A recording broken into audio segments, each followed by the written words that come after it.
Welcome to our channel. Today we how to connect with Drift for conversational marketing, quick tutorial step by step clearly. To connect with Drift for conversational marketing, start by visiting the Drift website.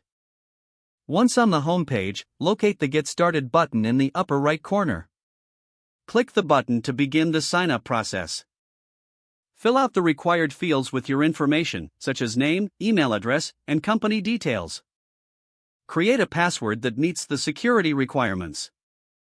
After completing the form, click on the Create Account button.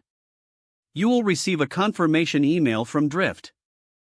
Check your inbox and click the confirmation link to verify your account. Now, log into your Drift account using your email and password. Upon logging in, you will be directed to the Drift dashboard.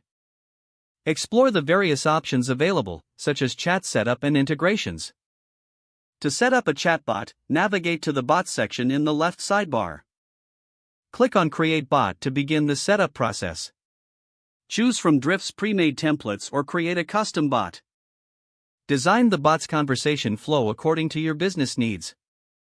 Make sure to customize the bot's appearance to match your brand. Once you are satisfied with the design, save the changes. Next, configure your bot's targeting settings to determine when and where it will appear. Choose the pages on your website where the bot should engage visitors. After setting the targeting, click Publish to make your bot active. To integrate Drift with your existing CRM, navigate to the Integration section. Select your CRM from the list and follow the prompts to connect. Once connected, ensure the integration successfully pulls data from your CRM.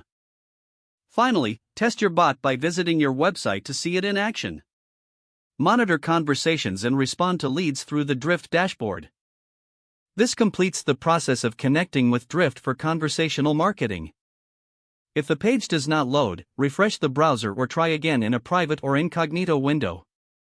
Make sure you are using the correct email address, then retype it carefully to avoid small typos. Don't forget to like this video and subscribe to our channel for more step-by-step tech guides.